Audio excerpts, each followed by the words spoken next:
We're reading Who Was Coretta Scott King? This is Chapter 7, titled Change Comes Slowly. In Montgomery and across the South, the city buses had their own racist rules. The first 4 rows were for white riders. If those seats were full, white passengers could take black seats in the back of the bus. If African Americans were sitting in them, they had to give up their seats and stand. Anyone who refused was thrown off the bus or arrested. That afternoon, Rosa Parks was sitting in a row reserved for black people. The bus became crowded and Rosa refused to give up her seat so a white man wouldn't have to stand. She'd had a long day at work and was tired. It should be her right to keep a seat. Rosa Parks was arrested for what she'd done. After that, groups like the NAACP were ready to act. Martin met with black city leaders in Montgomery. They decided to boycott the public buses. That meant black people would stop riding them. 70% of bus passengers in Montgomery were black. If they all boycotted, the city would lose money. Many businesses would suffer too. Black customers wouldn't be able to get to stores to buy anything. And if white businesses started to lose a lot of money, maybe then bus rules would change. Because of Martin's work, the boycott was set to begin just days after Rosa Parks was released from jail. Coretta was already up by 5:30 that morning, anxious and excited. From a window, she could see a bus stop. Finally, the first bus drove up and stopped. "Martin," she called, "come quickly." No passengers were inside. The second bus was empty too. Martin jumped into their car to check other bus lines. At the end of the day, hardly any African Americans had ridden a bus. They walked to where they needed to go. They hitched rides. They took taxis. The boycott would continue until black people had the same bus rights as white people. A new group was formed to lead the protests, and Martin was elected president. It was called the Montgomery Improvement Association. Coretta and Martin understood that starting a boycott was risky. Some white people would do anything to stop black advancement. There could be violence. With Martin as a leader of the boycott, the whole King family might be in danger.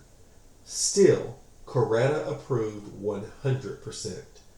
The King's home turned into headquarters. Meetings were held day and night. Coretta had newborn Yoki to feed and take care of, plus everyone else who came over. Coretta handled mail and phone calls and made sure information was relayed. She told Martin, "How happy I am to be living in Montgomery with you at this moment in history." Weeks passed and the boycott continued. Black people still refused to ride the buses. City officials decided to get tough. They arrested Martin. They put him in jail. What for?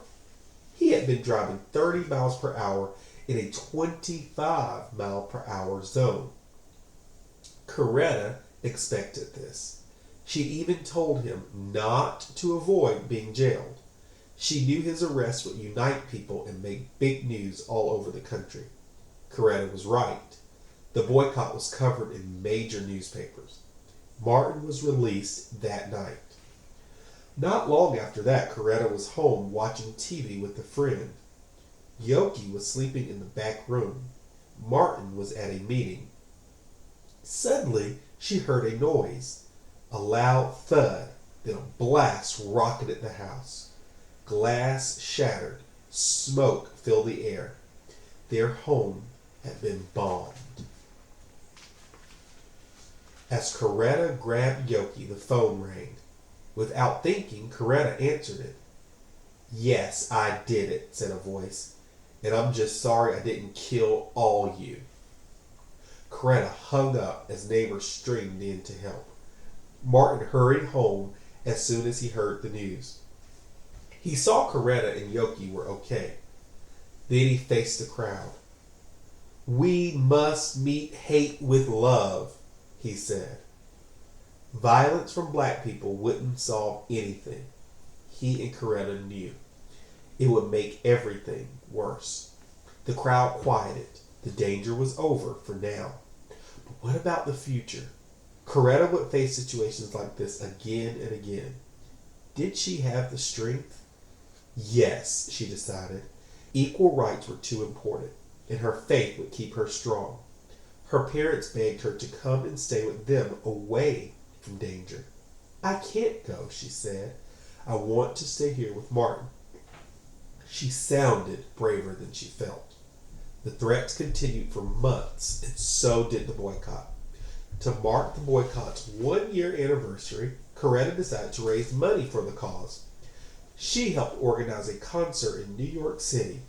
Coretta would sing. How could she tell the story of the boycott for the northern audience? She remembered a time she performed in high school. Besides singing, she had read parts of books that talked about freedom. She could do something like that again. So she sang spirituals. She told real-life stories.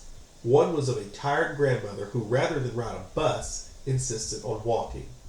Then she sang a song based on her words. "My feet are tired, but my soul is rested." The concert was a huge success. Coretta had found a way to combine her passion, singing and justice. A few weeks later, Montgomery officials agreed to riders' demands. No more whites-only seats on buses. Black people could sit wherever they chose. The boycott was over.